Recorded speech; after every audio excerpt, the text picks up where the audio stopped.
Thanks for joining us. You're watching Arirang News Break on this Thursday, June 2nd. Wrapping up her three-nation tour of Africa, President Park Geun-hye is now in France for a state visit celebrating 130 years of diplomatic relations between Seoul and Paris. She will start her four-day trip with a Korea-France Business Forum that's set to begin in just a few hours. Song Ji-sun, who is traveling with the president, files this report from Paris. Saturday marks the 130th anniversary of diplomatic ties between Seoul and Paris, and President Park's state visit to France was made possible by an invitation from her French counterpart, François Hollande. Through summit talks Friday, the two leaders will adopt a joint communiqué aimed at strengthening their comprehensive partnership in the 21st century.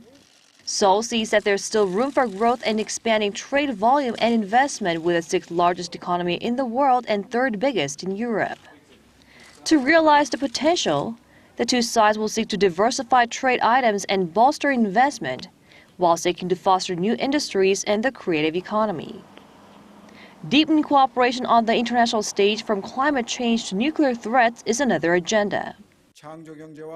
The two countries will discuss measures to reinforce cooperation in the creative economy and cultural prosperity.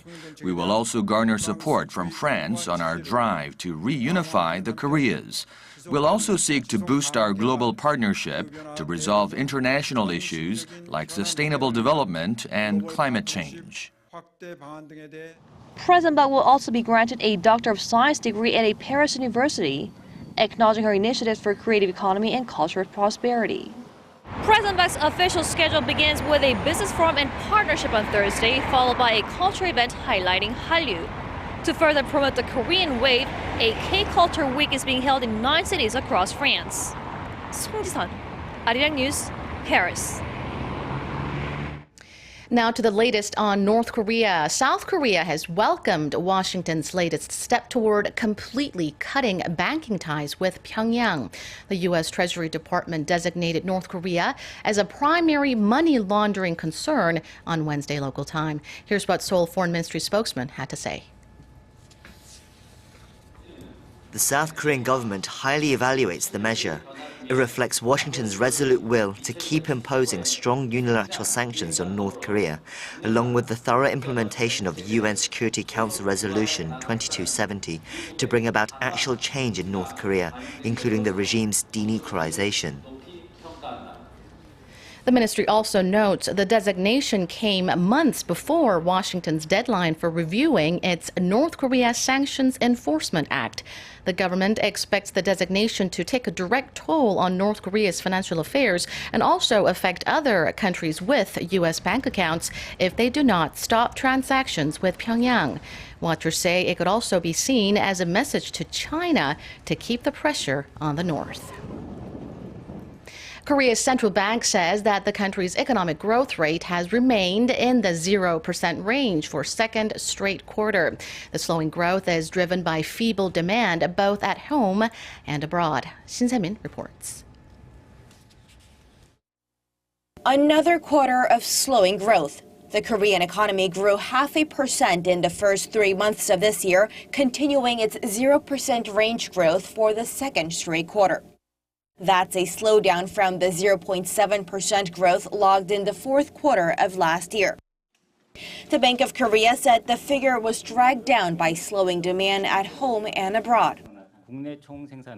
The overall GDP growth was driven down by a decrease in domestic spending in both durable and non-durable goods, eventually upgrading the estimated figure released in April by 0.1 percentage point. With that, the country's exports dropped over 1% during the first 3 months of this year. Construction investment rose nearly 7%, while facilities investment dipped 7.4% during the same period.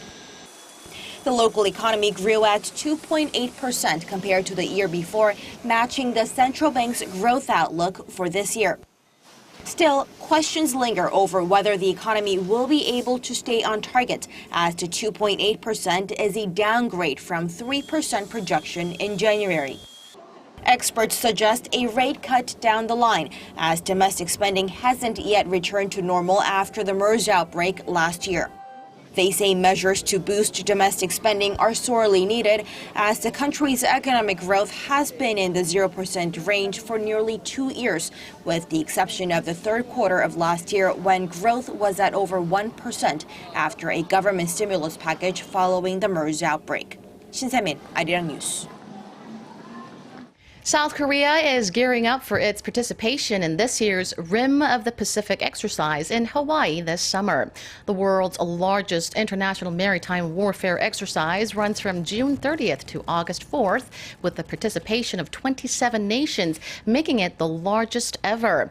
It'll include amphibious operations and artillery exercises with defensive training against missiles, submarines, and aircraft.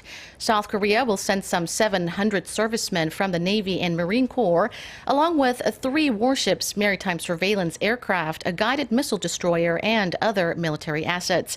Ahead of the biennial exercise, Seoul, Washington, and Tokyo will conduct a trilateral exercise called Pacific Dragon, aimed at boosting their ability to detect and share information on North Korean missile provocations. That does it for now. Check out more of the day's headlines here on Arirang. Thank you for watching.